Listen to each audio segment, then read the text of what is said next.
Hey guys, Phil Town here, ready for this week's video. We're talking about how Rule 1 investors should assess their portfolio in 2023, how to make decisions when businesses start to change, and keep watching for more.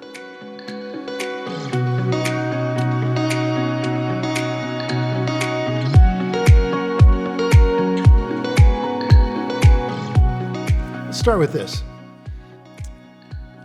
If you buy a company doing Rule 1 investing, the way Warren Buffett's taught it, if you buy a company, you should buy it with the idea that if the market shut down tomorrow and was gone for 10 years, you would not lose a minute's sleep. That this company is a wonderful business. It has a big protective barrier against competition. Nobody's going to come over the wall and destroy this business. It's going to be going strong 10 years from now, stronger than it is today. And you don't need the stock market to tell you that the price is here or there. It's irrelevant to you completely. So think about the beauty of that view of the world, that the companies that you own in your portfolio, you are so confident in that you really don't care what the market's doing at all. You just don't care. Any more than you would care or that I would care. I guess if I'm here on our farm, I've got a neighbor, my neighbor Larry, and if Larry wanted to buy my farm, he's a wealthy guy, he starts shouting prices at me. Hey, look, if I'm not selling or I'm not interested in selling at all, I wouldn't be listening to him. And if he starts shouting really, really low prices, why would I care? I'm not selling. This is where we live. This is going to be here for 10 years. So this is, or a lot longer, I hope. So the most wonderful thing about Rule 1 investing is when you start building a group of companies that you're going to own, you treat it as if you're going to own them forever. Now, that said, things can happen. There are, as Charlie says, vicissitudes of life, which means things can change.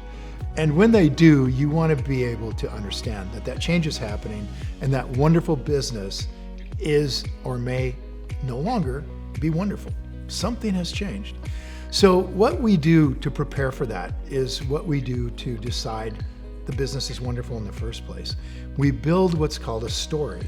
And this story has a very small number of elements in it that we teach at our workshop. It's very simple to learn. The idea of a story has been around, since Julian Richardson in the 60s came up with the idea of a way of thinking clearly about each business that you're going to put money in. Julian did pretty good. He compounded money at 34% a year for 50 years. He's a good investor. And this idea of story was one of the things that helped him do that good job. Story says, this is a wonderful business. Here are the 5-6 reasons why it's a wonderful business. And then you own this business as if you owned it all. So if you buy one share of this business, it's as if you own the entire thing. And if you own the entire thing, you're going to pay attention, right? This is your family's money. Let's say it's the only business you own. You own Walmart. You're the Walmart family. So you own Walmart. Do you think you might want to pay attention to what's going on with that company? And the answer, if you're rational, is yeah. You would pay attention to the quarterly earnings reports. You would pay attention to the letter that the CEO is writing. You'd pay attention to the industry. You'd like to kind of see if something's being developed someplace else in the world that could influence your family's business. And that's the level of kind of involvement that you have with an ongoing business in your portfolio. And it's one of the reasons why we recommend you think about owning 5 to 10 companies. You're going to have some involvement with each one of these companies, right? You can't have 50 and keep up with it all. So a small number that you really understand and you're keeping up with. Now, as you're keeping up with this, you're paying attention to the news, you're paying attention to reports about this company that are coming out. Not a huge involvement, but it's something you're paying attention to. And then you see that one of the 5 or 6 elements of the story is starting to change. You'll see this. It'll be very, very clear if you already understand the business that something is happening. Or maybe what you see is that the numbers are changing in a negative sort of way. in a way that would imply maybe the management team has become, dare I say it, traitors to the shareholders. And they're starting to do things that are not in your interest, right? So there's a few basic numbers. There's 3 that we watch closely. And when those numbers start to change, one of them going up, 2 of them going down, then we want to know what's going on. And what we say there is the story is changing. Now, the story is changing. Now, if we were the sole owner of that business, I'd be on the phone to the CEO who works for me and saying, what's going on? Why are these numbers changing? We can't do that literally, but we can go on a quarterly report, and so can you. I don't know if you even know this. You can go on an earnings call and you can request an answer to a question. Now, they might ignore you, they might not, but you could get a question answered some of the time.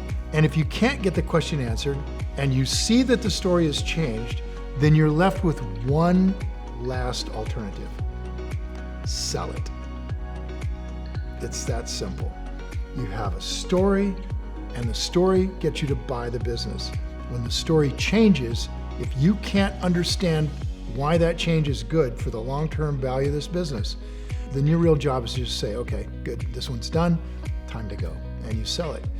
Now, wonderful businesses don't change their stories very often. It's a very unusual experience to have that happen, but it does happen, so you have to know how to deal with it.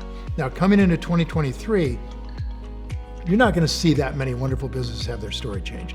What you're going to see instead is prices going down, investors getting scared, and think that the price has something to do with whether they should be in that investment or not, when it doesn't have anything to do with it, any more than somebody throwing prices at me here at the farm about what they want to pay for my farm have anything to do with whether I'm going to sell that farm or not. And that's the way you should treat your portfolio, and that's what we'll teach you guys how to do. Very simple. Warren Buffett, Charlie Munger have been doing this for 60 years. It totally works. They very rarely sell a company, but when they sell them because the story changed. That's it for this week's video, you guys. Thanks for tuning in. If you're finding this content valuable, be sure and subscribe below for weekly educational content and follow us on the rest of our social media platforms linked in the description.